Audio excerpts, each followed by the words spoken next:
Every mile drives the economy, from the drivers who fill the shelves to the professionals, investments, and innovations that support it. Behind it all are decisions made every day, under pressure and at scale.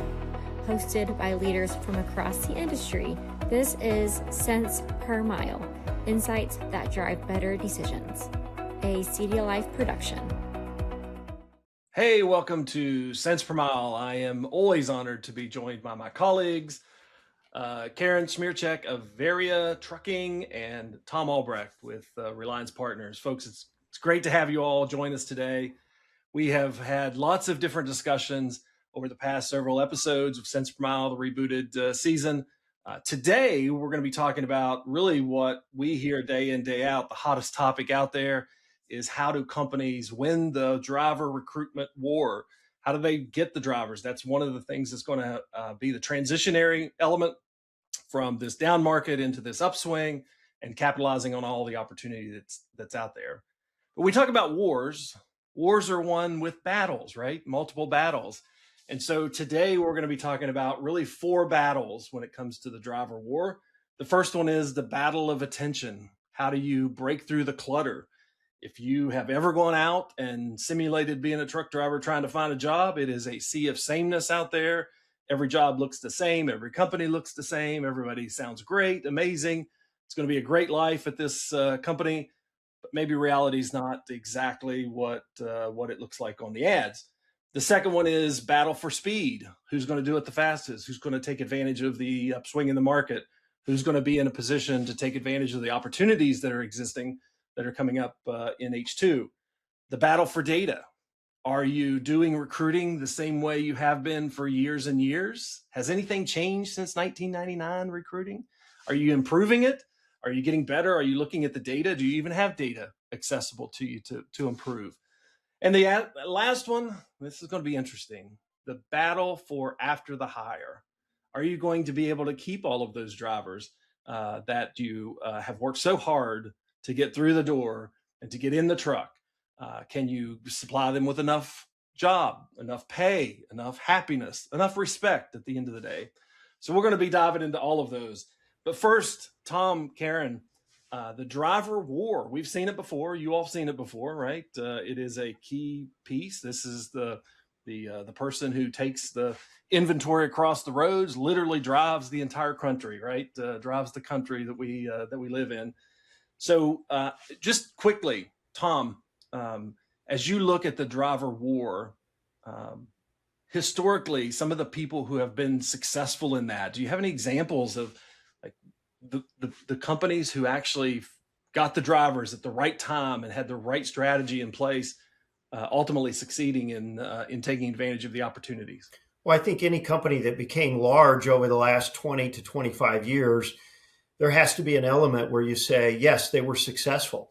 Now, some of them churn a tremendous number of drivers as well, but you don't go from, let's say, a 200 truck carrier to 1,000 truck over a 20-year period, unless you're doing a lot of acquisitions. If you're doing that, let's say 90% organically, then you've got to be doing some things correctly. And there have been a lot of carriers that have emerged that, you know, in 2005 or 6 were 200 trucks and they're 600 today, or whatever the numbers are, or they were 1,000 and now they're 2,300, even though during COVID they may have been 3,000. You know, there's been a little bit of backwards the last 3 to 4 years.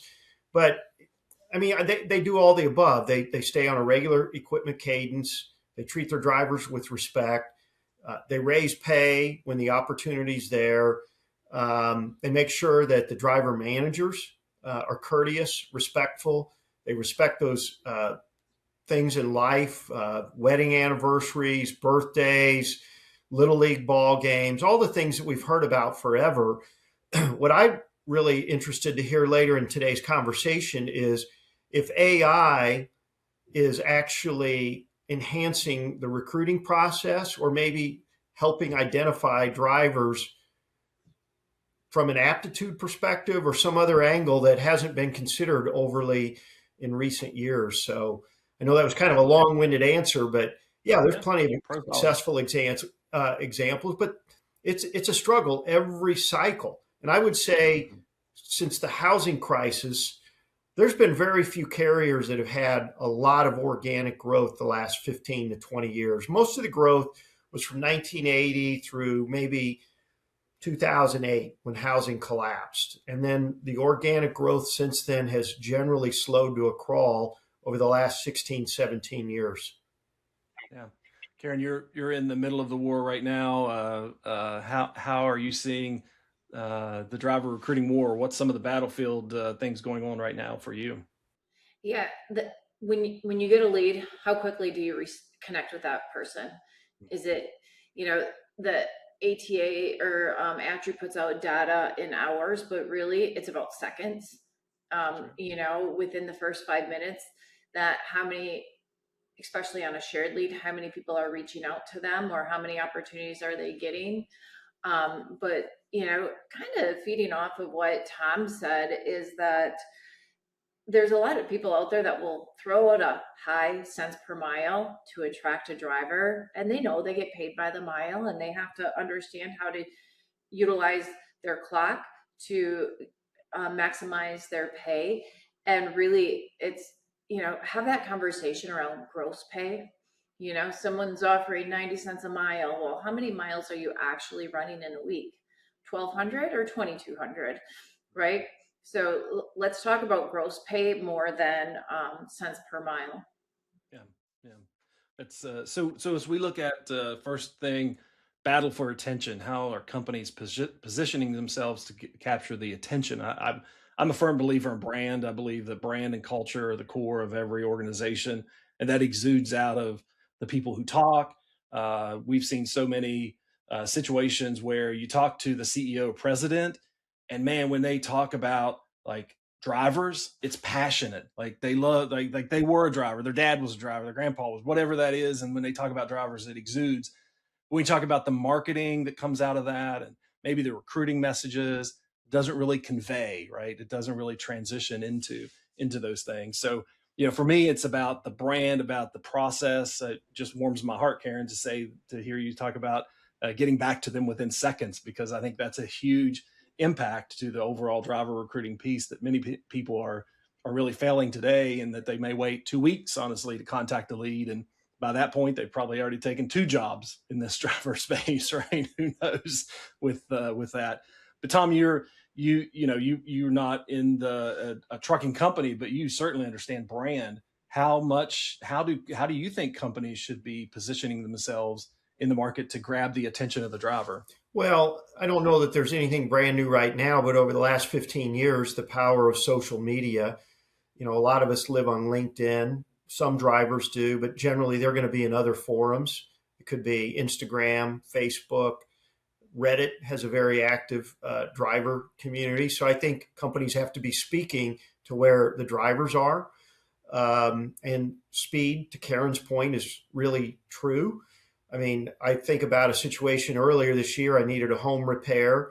I wanted to get 3 different bids, and a couple companies got back with me 3 days later. And it's not that I needed a bid that day or the first 48 hours, but I wanted to line up my appointments the day that I had set aside. And so I was able to line up 3 reputable HVAC companies. And even though they came out over a 5-day period, I wanted it lined up on day one. I didn't want people getting back with me on Friday when I had targeted 2 hours on Monday. So speed is everything in almost all walks of life. And so I was really pleased to hear Karen share that. Tom, that's a great point, is responsiveness.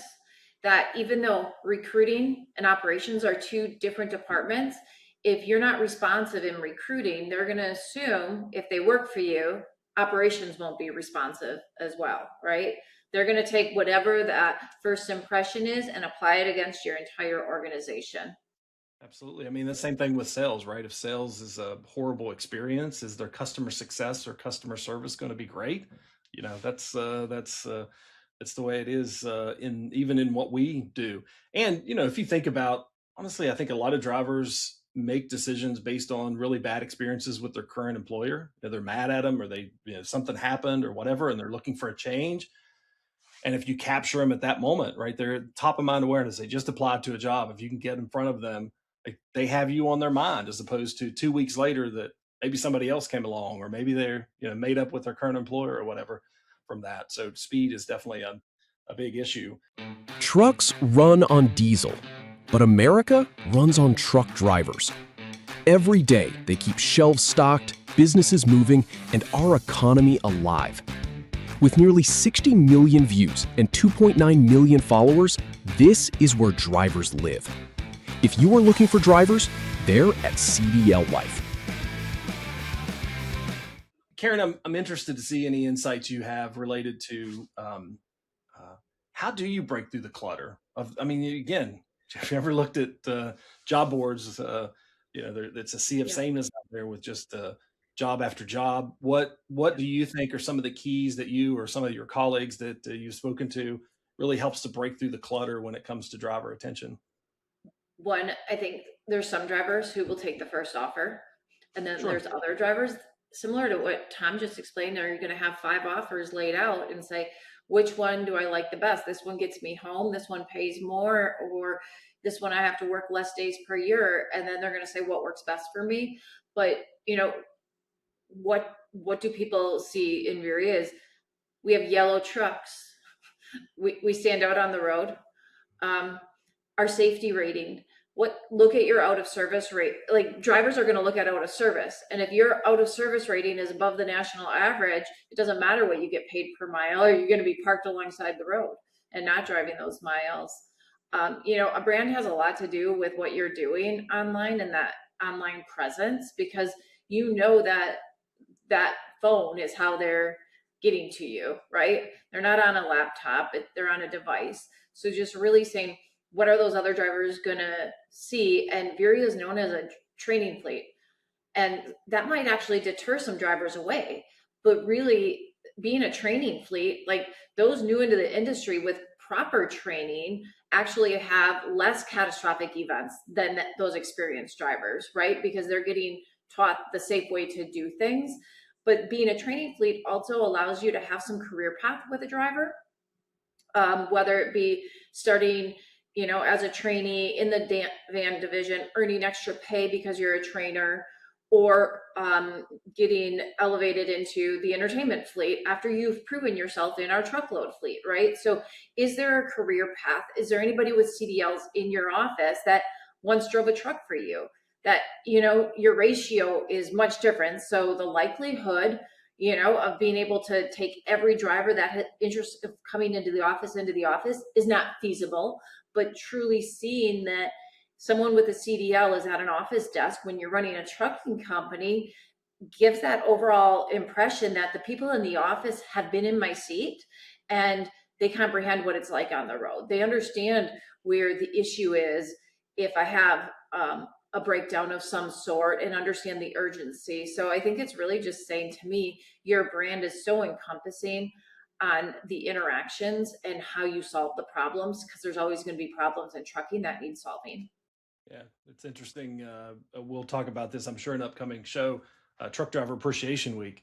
Guess who? One of the groups that really are not great at loving Truck Driver Appreciation Week are the truck drivers. And why is that? Because they're on the road while other people are having hot dogs in the office. But for those, we'll talk more about that coming up. Not everybody, I get that, right? But so Tom, you had some fascinating points a few shows ago that really dove into, we get into the battle of speed here. We have this, any upswing in markets, there's huge opportunities. Can you capitalize on those? Companies are coming off of, some really poor performance, maybe some cash strapped situations. And, you actually brought up the point of when you talk about drivers and getting drivers, are all companies going to take that strategy? Do they need to really focus on increasing their drivers, or are they going to really focus on what they have and focus on profitability? Can you elaborate a little bit more on that? I thought that was a great example to give leaders out there, thinking through those two tough choices of which. Well, yeah, let me give you an example. So during COVID, a fleet that I know grew from about 220 trucks to about 400. They had set a goal to get to 600.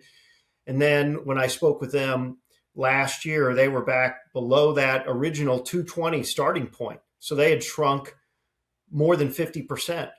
And I think the lesson in that is, you can get caught up in these cycles when they're going really well. And as we spoke about in a different issue or episode, a lot of times cycles, when they're starting to improve, it happens faster than people expect. And also when it's starting to fall apart, it happens.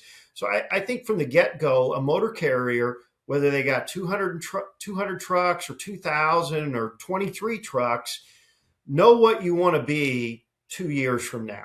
Don't have these grandiose visions that you're going to be 600 trucks when you're at 220, and then you get to 400, and then the market changes and you're back below. They were, like I said, below the 220. So know who you are today, what you want to be, and what you want to be when the next downturn starts. And I think the other point I have kind of made is that I don't think there's anything wrong with basically holding your fleet size flattish. Now, flattish might be 3 to 5% growth, but instead of aiming for being the next mega carrier, which is just going to put you in a vulnerable spot for the next recession, why not focus on yield management, setting some profitability goals? The era of entrepreneurs and becoming this great trucking company, ended 15 plus years ago. So I think that, efficiency and yield management are really the better playbook for probably 90% of the motor carriers that are out there. Setting aside that you might grow a little bit, you win a dedicated contract or new customer down in Atlanta that you've been trying to get into or whatever. So you go from 200 to 235. That's okay. But these gargantuan stories almost always lead to the worst hangovers. Amen to that, Tom. Good. There's so many people who want to grow with single digit profit margins, right? Well, and it's just like there's so many more headaches with every truck you add. Well, it gets more complex. Kevin Knight's a friend of mine, and he recently retired from Knight Swift, and he started that company. They went public when they had, I can't even remember, it was 1994, 200 something trucks. They grew to like 4,400 trucks by the time Knight and Swift merged together. Everybody has it in their mind that they're going to be the next Kevin Knight or the next JB Hunt or the next Max Fuller or David Parker. Pick any number of legendary names. But there hasn't been really anyone like that in the last 15 plus years that has emerged. Now, there's some people that run really, really good businesses, but like the folks at Crete, they've had roughly the same number of trucks probably for 20 years. Now, if Tim hears this, don't get mad at me if I'm off slightly, but they know who they are. They know who they want to be during a downturn, and they know who they want to be during an upturn, and they know who the customers are that they want to take care of. And I think it ends up being, chasing this gold that's very illusionary. Yeah, I think that, Tom, what you mentioned, knowing who you are and what do you want to be in 3 to 5 years. I actually wonder how many trucking companies actually sit down and go through that strategy definition to do that. And every strategy is different. I come from the SaaS space and try to relate something different where honestly, one company we had, guess what it was? It didn't matter what the EBITDA was, what the profit was. We were on growth mode, right? Like everything was going back into growth and growth and growth and growth. And then that changed and to the rule of 40, right? How can you get the 40 calculation in terms of your profit with the growth? And, now obviously with the SaaS investments going the way that they're going, it's about earnings and how do we improve those EBITDA. But the rules of that are totally different. How you approach day-to-day decisions, as you know, Karen, based upon that long-term strategy, what you're deciding every day is based upon which that path that is. So your colleagues, Karen, it'd be interesting to see from you, how is Viria working? What's your strategy? What are some of the colleagues that you talk to in the space? Are they in more focused on earnings? Are they focused on growth? Do you have a mix of those? 100% people are focused on improving their margin and yield today, right? That, you know, the CDL pool has declined based on the English language proficiency and the non-domiciled CDL. So that's out of every operator's control. So it's like really saying, how do we improve the margins that we weren't able to get over the last 3 years? Well, so Karen, let me ask you this just for fun. You're, I think, a little over 200 trucks, and you've been the owner for some time. Did you ever have visions of being a 500 truck outfit? And well, I'll let you answer the first part of that, and then I'll have a follow up. I did not. Okay. But I do know people who said, my goal is to get to 500 trucks. And we were growing through acquisition and things such as that, and then took a step back and said, let's have organic growth to ensure that our culture remains intact. Well, one of our customers that I was speaking to last year, they have about 50 trucks right now. They got up to 60 during COVID. And I was talking to the owner, and he was like, man, I think I can finally get to 100. Well, the COVID freight party ended. And next thing you know, he was down to 34 trucks. And he had just gotten back to 50 last year. And I said, so are you still shooting for 60 and then 100? And he's like, no way. I'm never going to buy into that again. He said, we've got a great business at 50. We can cash flow well. He said, I never knew what headaches I could get. Now, some people can do that, but this is a hard business anymore. It's not the days of the first 25 to 30 years after deregulation.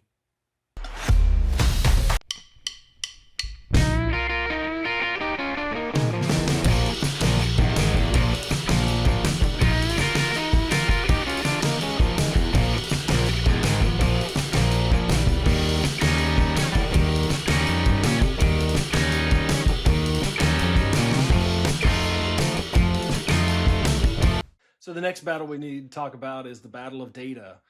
Who's using data for capturing? Do you know why drivers don't choose you? Like, do you have access to data?